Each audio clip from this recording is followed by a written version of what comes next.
उन्होंने कहा कि मयारी तालीम, सेहत की सहूलियात, सड़कों का जाल, गैस और बिजली वो तमाम बुनियादी सहूलियात जो पाकिस्तान के बड़े शहरों में रिहाइश पजीर अफराद को मुयसर हैं, ये तमाम सहूलियात फाटा के अवाम का भी बुनियादी, कानूनी और आइनी हक है।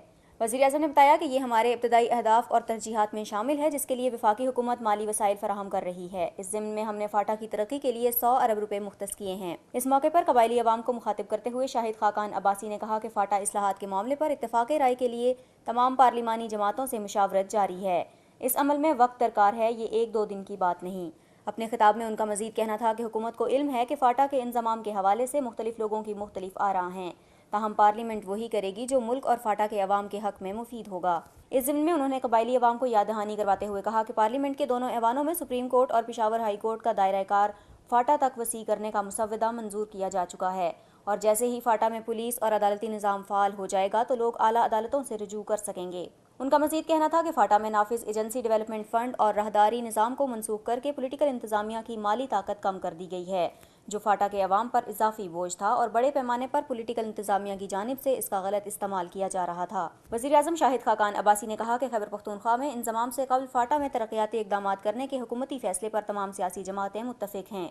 इससे कबल वज़ीर-ए-आज़म ने 132 किलोवाट जमरूद ग्रेड स्टेशन का इफ्तिताह किया, जिस पर 78 करोड़ 60 लाख रुपए की लागत आई। इस मौके पर वज़ीर-ए-आज़म ने कबायली अवाम पर जोर दिया कि वो कबायली इलाके में बिजली फराहम करने वाली कंपनी का खसारा कम करने के लिए मदद करें। इस मौके पर वज़ीर-ए-आज़म ने कबायली अवाम पर जोर दिया कि वो कबायली इलाके में बिजली फराहम करने वाली कंपनी का खसारा कम करने के लिए मदद करें, ताकि लोड शेडिंग का दौरानिया कम किया जा सके।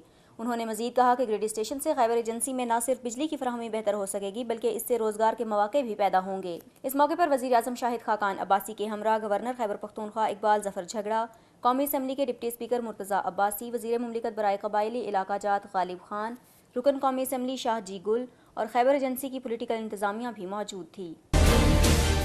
जनाब साजिद इसहाक ने गुफ्तगू करते हुए कहा कि ऑल क्रिश्चियन ग्रैंड अलायंस तश्कील देने के लिए पाकिस्तान इंटरफेथ लीग की तरफ से तजवीज़ दी गई थी, जिसको मसीही अक़लियतों ने मुतफ़िक़ा तौर पर मंजूर किया, क्योंकि अब उन हालात से आगाह हैं जो पार्लिमान में उनकी नुमाइंदगी के लिए ज़रूरी हैं।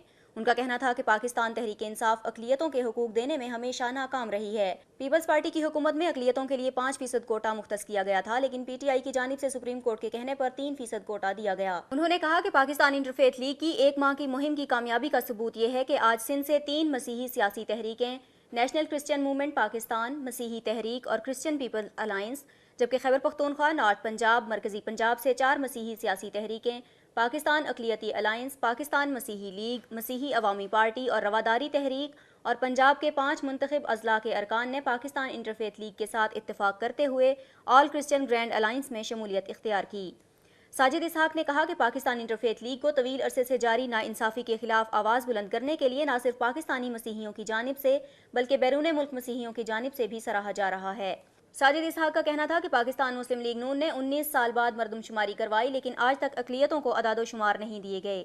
पाकिस्तान इंटरफेथ लीग ने कौमी इदारा बराए शुमारियात से मुतालबा किया है कि 2017 की मरदमशुमारी के गैर मुस्लिम पाकिस्तानियों के अदादोशुमार जारी किए जाएँ, जो बिला ज़रूरत ताख़ीर का शिकार हैं और पाकिस्तानी आबादी में मौजूद अक़लियतों के दुरुस्त अदादोशुमार में इबहाम पैदा कर रहे हैं। उन्होंने कहा कि ये मामला ये है कि 2017 की मरदमशुमारी के बाद भी अक़लियती आबादी के अदादोशुमार को जानबूझकर पसे पुश्त डाल दिया गया, और इसका वाज़ेह सबूत ये है कि 2017 में कायम की जाने वाली इलेक्शन रिफॉर्म्स कमेटी के पास अक़लियती आबादी के जामे मालूमात मौजूद नहीं थी। अक़लियतों की आबादी के तनासुब से उनकी नशिस्तों में इजाफे का आईनी हक एक मरतबा फिर यकसर नज़रअंदाज कर दिया गया, जिसका नतीजा गैर मुनसिफाना नुमाइंदगी की सूरत में एक बार फिर सामने आया। जनाब साजिद इसहाक ने मुतालिबा किया कि इंतखाबी इस्लाहात होनी चाहिए और सिलेक्शन के मौजूदा रुझान को ख़त्म करके इलेक्शन को फ़रोग देना चाहिए, ताकि अक़लियती नुमाइंदे अपनी सियासी जमातों के बजाय अपने वोटर्स के सामने जवाबदेह हों। लाहौर हाई कोर्ट के जस्टिस मुज़ाहिर अली अकबर नकवी ने पाकिस्तान तहरीक इनकलाब के गाजी आलिमुद्दीन की दायर करदा दरख्वास्त की समाअत की, जिसमें रिटायर्ड जजेस पर अबूरी हुकूमत के क़याम के लिए दरख्वास्त की गई थी। दरख्वास्त में वफाकी हुकूमत, इलेक्शन कमीशन ऑफ पाकिस्तान और दीगर को फ़रीकीन बनाया गया था। दरख्वास्त गुजार ने मौक़िफ़ इख्तियार किया था कि पाकिस्तान की तारीख में मौसर निज़ाम हुकूमत कायम नहीं हो सका। अदालत ने ज़ियाउल हक और परवेज़ मुशर्रफ को भी हुकूमतें करने की इजाज़त दी। पाकिस्तान में आइंदा 10 बरसों के लिए रिटायर्ड जजेस पर मुश्तमिल अबूरी हुकूमत कायम की जाए। अदालत सूबाई और वफाकी महकमों में रिटायर्ड जजेस का तकर्रर करे। जुडिशल हुकूमत के क़याम के लिए अवामी रेफरेंडम करने का हुक्म दिया जाए। अदालत आलिया ने दरख्वास्त गुजार की जानिब से अदम पैरवी के बायस दरख्वास्त खारिज कर दी। EOBI इंतजामिया पर 3 अरब 80 करोड़ रुपए के शेयर्स बैंक ऑफ पंजाब में गैर कानूनी तौर पर खरीदने का इल्जाम है। नैब एग्जेक्टिव बोर्ड इजलास में साबिक वज़ीर-ए-आज़म शौकत अजीज और लियाकत जतोई के खिलाफ रेफरेंस दायर करने की भी मंजूरी दे दी गई। इसके अलावा एयर मार्शल शाहिद अहमद के खिलाफ रेफरेंस, जबकि मेट्रो प्रोजेक्ट मुल्तान के लिए गैर कानूनी जमीन खरीदने और ठेका देने के मुबैना इल्जाम की तहकीकात की भी मंजूरी दे दी गई। इजलास से खिताब करते हुए chairman NAB justice Javed Iqbal ने कहा कि नैब मुल्क से बदअनवानी खात्मे के लिए भरपूर कोशिश कर रहा है। नैब किसी से इंतकामी कार्रवाई पर यकीन नहीं रखता। उन्होंने कहा कि नैब अफसरान करप्शन फ्री पाकिस्तान के लिए भरपूर काविशें कर रहे हैं। तमाम शिकायत, इंक्वायरियाँ और तहकीकात मुनक्की अंजाम तक पहुँचाई जाएँ। उनका मजीद कहना था कि नैब की पहली और आखिरी वाबस्तगी पाकिस्तान और पाकिस्तान के अवाम से है। SCO की इफ्तिताही तकरीब में SCO के लीगल एक्सपर्ट ग्रुप से खिताब करते हुए उन्होंने कहा कि हम SCO के मौक़िफ़ की भरपूर हिमायत करते हैं, क्योंकि हम दहशतगर्दी के खिलाफ जंग में मसरूफ़ हैं। हमें आलमी क़वानीन और अक़वाम मुत्तहिदा के मंशूर के ज़ाब्ता इख़लाक़ का एहतराम करना होगा और दोहरे मयार की नफ़ी करना होगी। उज़्बेकिस्तान का इंसदाद दहशतगर्दी स्ट्रक्चर SCO का बाकायदा हिस्सा है, जो SCO के मेंबर ममालिक के दरमियान दहशतगर्दी, इंतहा पसंदी, इलहदगी पसंदी के खिलाफ ताउन को फ़रोग़ देता है। वाज़ेह रहे कि पाकिस्तान ने गुज़िश्ता बरस SCO में शमूलियत इख्तियार की और पाकिस्तान पहली मरतबा SCO RATS के इजलास की मेज़बानी कर रहा है। मज़कूरा इजलास में चीन, किर्गिज़स्तान, काज़ाकिस्तान, भारत, रूस, ताजिकिस्तान, उज़्बेकिस्तान के लीगल माहिरीन समेत SCO RATS की एग्जीक्यूटिव कमेटी के अरकान ने शिरकत की। लीगल एक्सपर्ट खित्ते में दहशतगर्दी से निमटने के लिए लाहे अमल पर तबादला ख्याल करेंगे और SCO मेंबर ममालिक के माबैन ताउन के फ़रोग़ पर बात करेंगे। इफ्तिताही तकरीब में तहमीना जंजुआ ने मजीद जोर दिया कि दहशतगर्दी को किसी मजहब, इनफरादी मुल्क या कौमियत के साथ जोड़ने की कोशिश ना की जाए। उन्होंने मजीद कहा कि पाकिस्तान में दहशतगर्दी के हमलों के नतीजे में 60,000 शहरी जाँ बहक हो चुके हैं, जबकि मईशत को 120 अरब डॉलर का नुकसान बर्दाश्त करना पड़ा है। तहमीना जंजुआ ने वाज़ेह किया कि इंसानी और इक़्तिसादी नुकसान के बावजूद दहशतगर्दों के खिलाफ जंग जारी है। हमारी मरबूत हिकमत अमली को भरपूर सियासी हिमायत हासिल है, जिसकी वजह से दहशतगर्दों को मुसलसल शिकस्त का सामना है। उन्होंने कॉन्फ्रेंस के शुरका को कौमी पॉलिसी बराए इंसदाद इंतहा पसंदी के अहम निकात बताए कि दहशतगर्दी के खिलाफ जंग में रूल ऑफ लॉ, शहरियों और ज़राए इब्लाग की शमूलियत, सर्विस डिलीवरी, तदरीसी इस्लाहात और रिफॉर्मेशन से उमूर शामिल हैं। सेक्रेटरी खारिजा ने कहा कि हम खित्ते से दहशतगर्दी और इंतहा पसंदी के खात्मे के लिए SCO की छत के नीचे दीगर ममालिक के साथ मिलकर काम करने पर यकीन रखते हैं और इस मकसद के लिए पाकिस्तान मुकम्मल हिमायत करता है और SCO RATS को दहशतगर्दी, इंतहा पसंदी और इलहदगी पसंदी के लिए भरपूर मदद करेगा। सेनेटर मुश्ताक अहमद की सरबराही में सेनेट की कायमा कमेटी बराए साइंस एंड टेक्नोलॉजी के इजलास में अरकान ने मजीद बताया कि पाकिस्तान में GDP का 0.0005% तहकीकाती कामों के लिए मुख्तस किया जाता है, जबकि इसके लिए 2 से 4% मुख्तस होना चाहिए।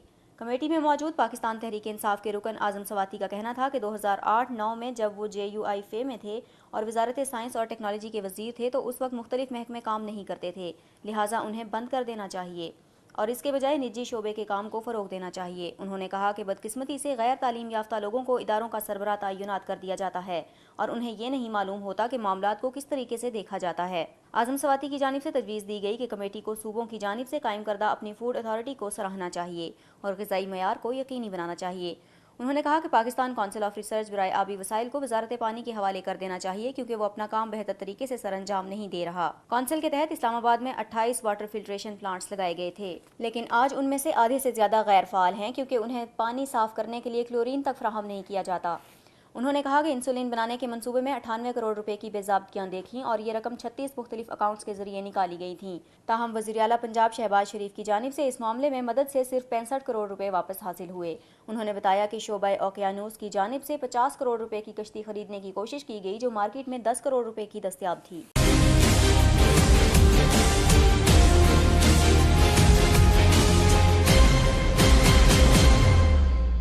Please subscribe to Hums Up TV and hit the notification icon on the screen to get the latest updates of our channel. Thank you for watching Hums Up TV.